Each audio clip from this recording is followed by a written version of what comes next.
Alors que la Coupe du monde de rugby débute le 8 septembre prochain, la compétition est entachée par un scandale, la sélection de Bastien Chalureau, condamné en 2020 pour des violences à caractère raciste.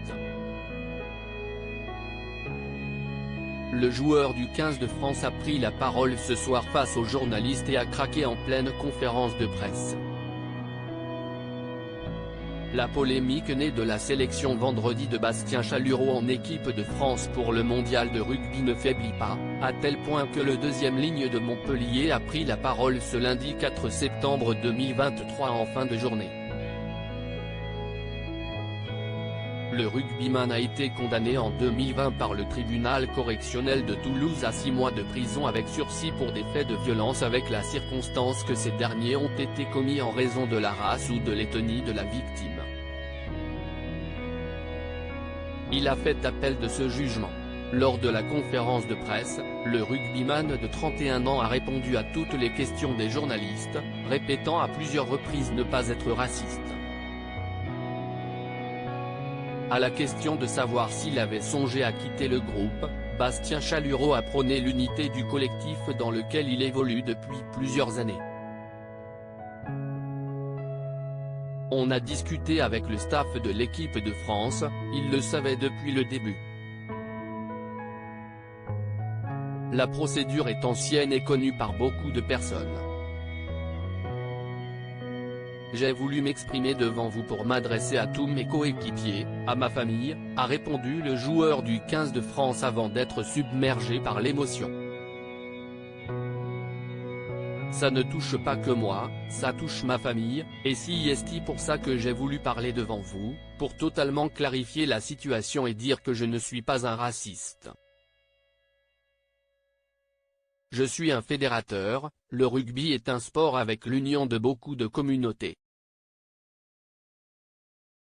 C'est ce qui fait la beauté du sport, avec des caractères différents. A-t-il ajouté, avant de poser le micro et quitter la conférence de presse. World Rugby, l'instance suprême du rugby mondial, a également pris position lundi.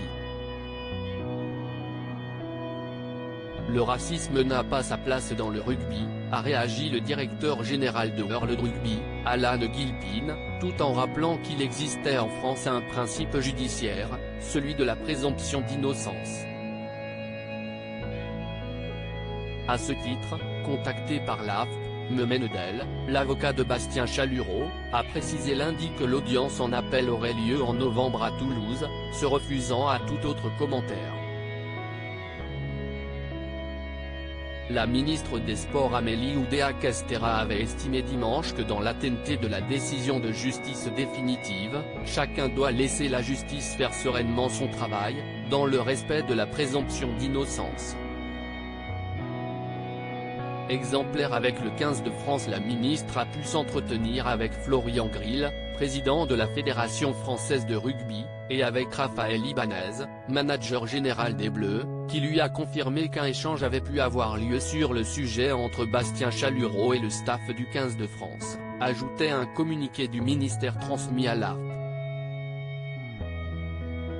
La ministre a pu s'assurer à cette occasion que le joueur, qui a fait appel de sa condamnation en première instance, maintient sa version des faits et nie toujours formellement avoir tenu des propos racistes, raison pour laquelle il a procédé à cet appel. Interrogé en conférence de presse dimanche, le capitaine des Bleus Antoine Dupont a affirmé que le groupe n'était pas affecté par la polémique et que Bastien Chalureau avait toujours eu une attitude exemplaire, sur et en dehors du terrain. Les faits remontent à fin janvier 2020. Bastien Chalureau est accusé par 2 anciens joueurs de rugby de les avoir agressés après une soirée à Toulouse. On allait descendre dans le parking Jean Jaurès. J'ai entendu une personne qui criait plus ça va les bougnoules, plus je me suis retourné et j'ai aperçu un gars costaud. Il continuait sans cesse ses insultes racistes. J'ai voulu me retourner et il m'a décroché un coup de poing de toutes ses forces dans la mâchoire, avait raconté l'un d'eux, Yannick Larguet, dans les colonnes du quotidien régional La Dépêche du Midi. né près de Cazeres-sur-Garonne, Haute-Garonne, où il a débuté le rugby. Bastien Chalureau jouait au moment de l'agression au stade toulousain.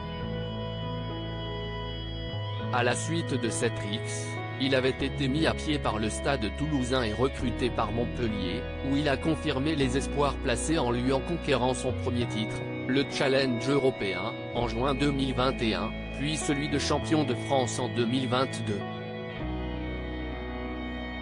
Des performances qui lui ont ouvert les portes du 15 de France, où il compte 6 sélections depuis novembre 2022.